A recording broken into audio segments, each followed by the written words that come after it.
let's discuss what lies ahead in the Government of National Unity with Senior Research Fellow at Trade Collective, that's Lebohang Pheko, who joins me now via our phone line. A very good morning to you, and thank you very much for your time.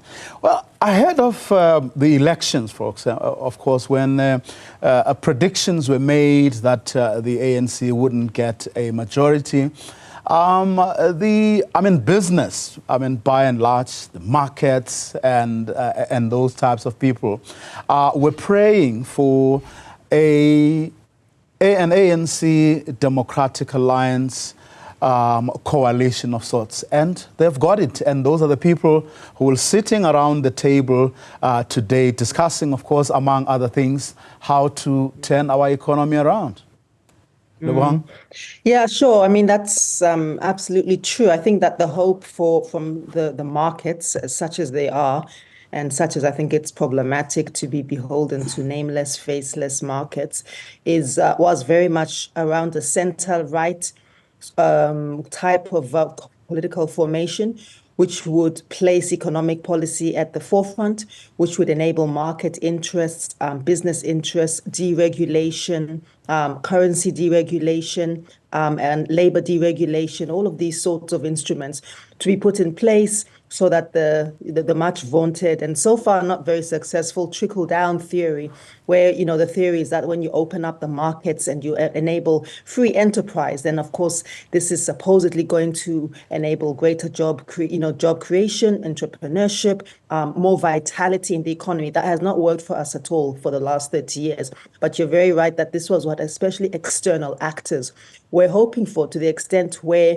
I think the World Bank even made some pronouncements just before the elections, and different formations, KPMG in the UK, were also making different sorts of noises to that effect. And I think that what we're going to see is some sort of a coming together of those interests, which I'll say something about later, because I think when we look at the ANC and the DA policy frameworks on economics, they are not actually that far apart. I think there are other parties within the GNU, however, who should be considered, that may have slightly different articulations, but the major two parties are not actually that disparate in their thoughts on economic formation.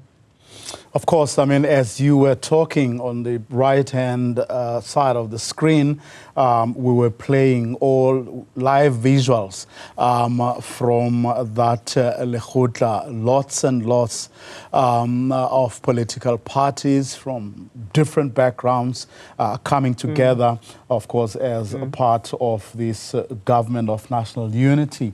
And today about to begin conversations around how to take the country forward. John Steenhuisen, we are seeing now, the Pan-Africanist Congress leader. We are also seeing the leader of the Patriotic Alliance, potpourri, if you like, of political parties. Now, we've heard, as some have called it, the lost decade of economic growth when it comes to the past 10 years especially.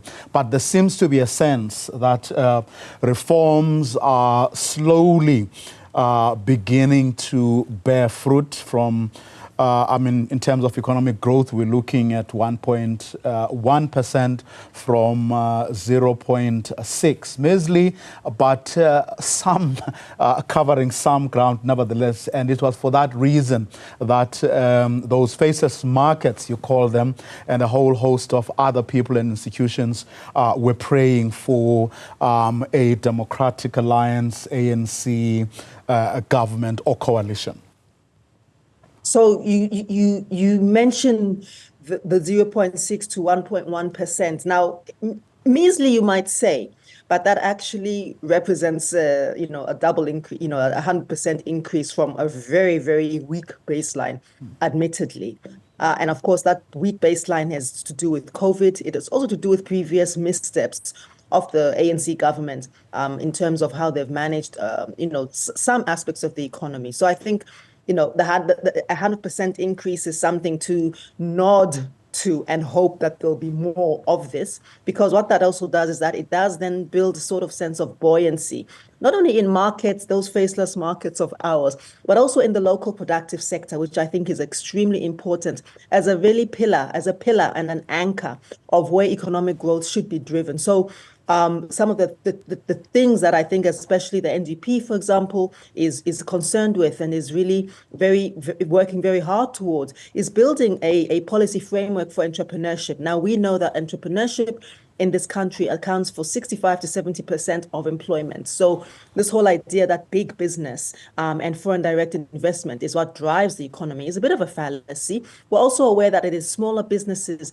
that account for a good 1/3 of the GDP as well, of GDP growth, which commensurate to their actual income and the inputs that are made by the state into their businesses is really quite remarkable. So those are the sorts of policy framings and the sorts of coalescence of policy that we could potentially see growing the economy a bit further. And I know we've also heard a lot about this whole notion of how strengthening the rule of law actually attracts markets because it gives and attracts businesses globally because it gives the impression that this is a country that is in good order. And this is where I think the politics of the economy come into play, right? And where sometimes I feel that your credit ratings agencies and these markets sometimes play into a field of politicking, which isn't per se linked to their brief as economic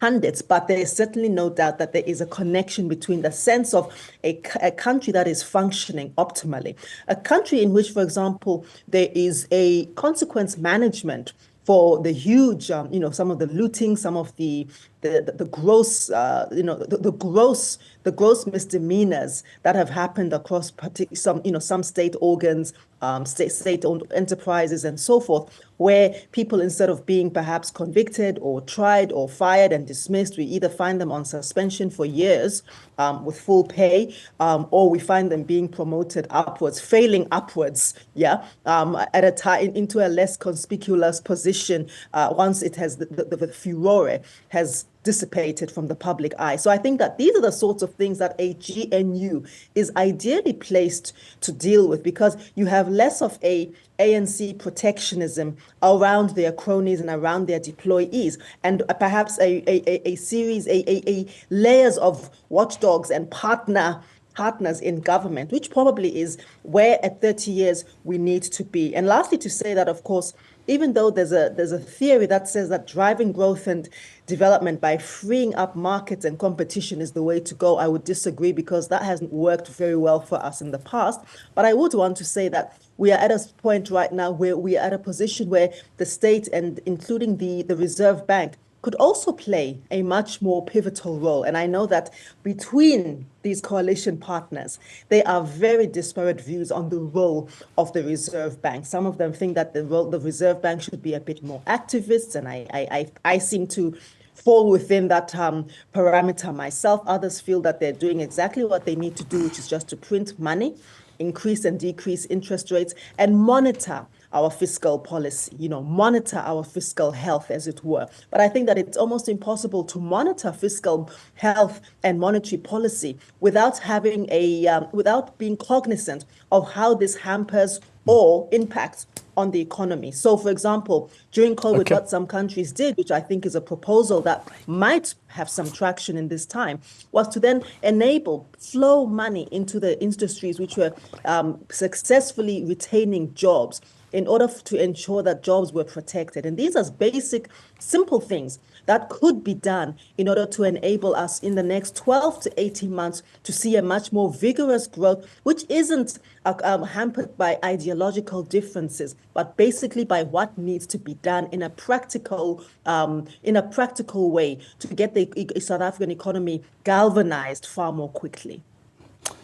Lebohang, I'm going to ask you to hold your thoughts. You've set the scene nicely, and I want to go into some of the issues that you've raised there. But in a second, we're going to go to the presidential guest house, Sefako Makgatho, in Pretoria, and that's where this Lekgotla is being held. But let's now go back to our conversation with the Senior Research Fellow at the Trade Collective Lebohang Pheko.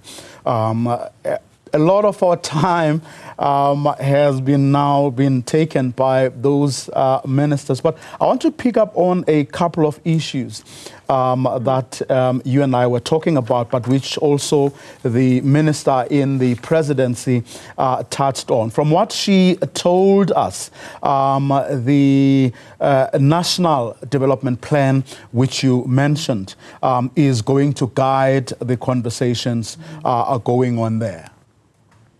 Indeed, and I think there's a interesting and important interface. I think it's a pleasure to see the NDP being front and center of public conversations. In my parallel life, I also happen to be a commissioner, as you're aware, and these are conversations that we are besieged with. And just to add that the priorities around red tape, the reduction of red tape for small businesses is one of the very high priorities. One of the other ones is to address logistics issues, including reducing the sort of disadvantages and that come about through the spatial planning, the apartheid spatial planning that includes the road infrastructure that makes it very difficult for both commuters and for local business owners and producers to get their goods, their services, and transport ourselves as laborers from one place to the next effectively. I think another is what I mentioned before around the current fiscal and monetary policy. Now, that is really a very difficult one because the expansion has been clearly stated. The parameters are set, but it is an ongoing debate. And I think to also add that some sort of an integrated planning framework is also in place. I think one of the ministers also mentioned the NHI bill, which for many of us has been a matter of public debate. That I think I would agree that the principle is laudable, but the modalities are at the moment very unclear, and in some areas even irrational. The levels of the hospitals that are closing down, the clinics that are not operational, the doctors and nurses that are the unemployed medical graduates, which seems almost like an oxymoron, and then the ones who are qualified are being enticed to go to Dubai, to the UK, to Canada, and so forth because of the working conditions here. So there has to be a far more integrated, rationalized approach to improving our national healthcare system, our national healthcare platform. Again, we're watching the space because we're now dealing not only with an NDP that